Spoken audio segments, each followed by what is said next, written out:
Hey guys, welcome back to my channel, and in this video I'm going to be showing you guys how to make some mustard fried pork chops. Yep, so let's get it started. This one is going to be a quick one because it's quick and simple, and I just have a few pieces here. But you already know when I'm doing things like this, I always keep the seasonings basic.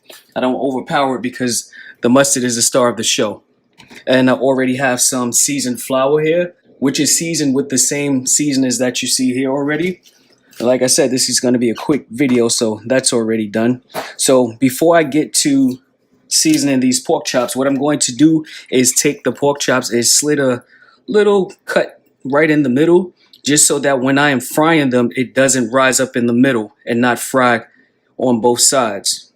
Well, one side will be fried and the other side would just be, like it'll bubble up in the middle and it won't, fry. It won't be as crispy. So I'm going to do that to the 4 of them. Just a little slit. I definitely recommend that you do this if you don't already know to. And these are already cleaned and patted dry. Okay. Seems like that didn't go all the way through. Yep. All right, there we go. Okay, so let's get to seasoning these guys. So I'm going to go down with our black pepper. And I like to use the dry seasonings on there before I put on the mustard. Okay, some onion powder.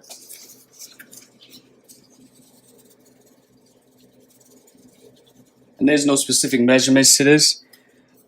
You just do exactly, what you would normally do, but make sure you put the mustard and you should be fine to get these fabulous flavors in your pork chops. Garlic powder. We got some seasoning salt, which can also be called some all-purpose seasoning. Just a little of that. You don't want to overpower your meat with seasoning salt, because the mustard has salt in it already, and also the seasoned flour does. So I'm gonna go down with a little Tony Chachere's Creole seasoning. Sure you guys are familiar with that. If not, you better go get you some. Alright, so I'm going to give this a little thorough mix. Make sure that the seasonings are on both sides.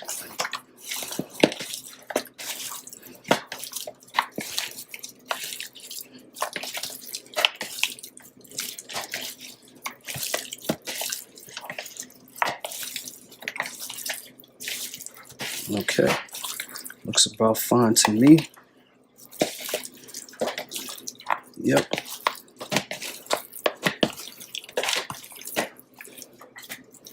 All right, now we're going to hit it with our mustard. At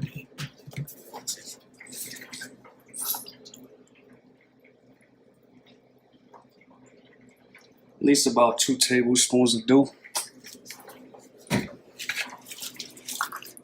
And it's not going to taste like mustard. This is just definitely, a binder and as well as a flavoring. But it's not going to taste like mustard. By the time it hits that oil and with your flour already on it and you already have your seasoning, it totally changes the flavor.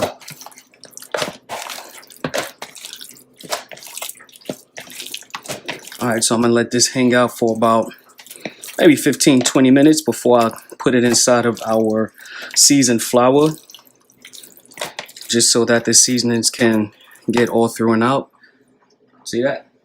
I got my grease already preheating. Alright, so I'll be back after about 15-20 minutes and we'll bread this up together. Alright, so our pork chops have been marinating long enough. So I'm going to throw them into our seasoned flour. And I'm going to be using a bowl with a top because I'm going to be shaking this up. So I'm going to do just 2 at a time because of the space that I have.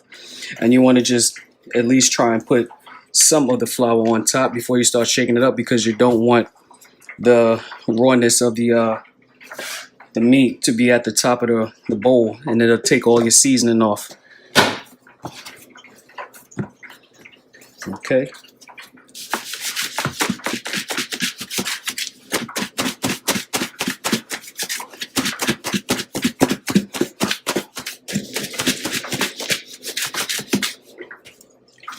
All right, my oil is already preheating. So let's see how this looks. All right, give it a little press for the bare spots. A little shake. You can tell it's gonna have some sort of crispiness to it. So what I am going to do is allow it to hang out on my rack just for a few minutes to get the flour to be able to stick to the meat, so that we don't kill our oil with too much excess flour. Besides what I'm gonna shake off. Okay. Alright guys, so I'm gonna do the same thing to the two, and then we're gonna head over to the stove so we can start frying our pork chops because my oil is ready. Alright guys, so that oil is ready and our pork chops are ready to go in. And that's what it looks like after I let it sit for a little bit.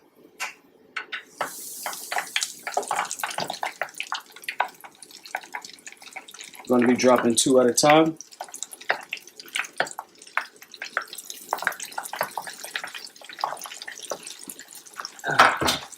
Alright guys, so I'm going to let that go, and midway up to when it's time to flip, I'll be right back to show you guys exactly what it looks like.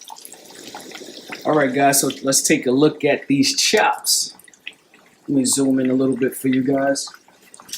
See what we're working with here. Alright, nice and golden brown here. Beautiful. Just gonna flip them so the other side can get some color and some crisp. Looks good to me. Looks good to you? Alright. Let's flip that. Turn that a little. Alright. I'm going to take those out in about 2 minutes.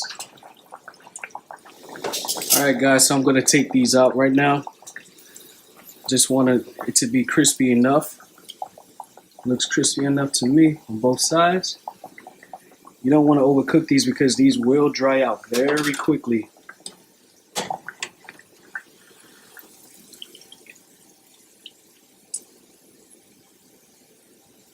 Nice. Nice. Okay, let's put those other 2 in.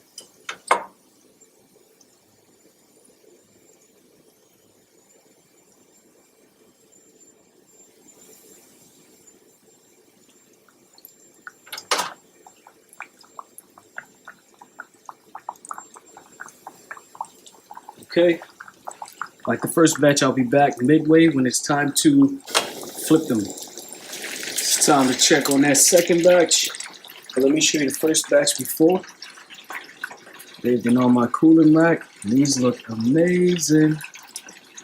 Sure, they're gonna taste good too. Alright, let's see what these are doing over here. Beautiful. Nice.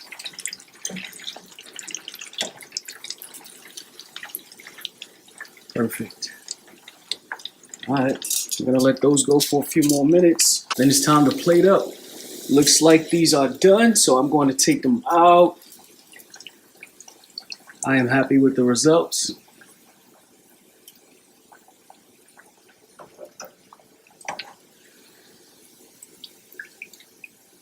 Perfect, perfect.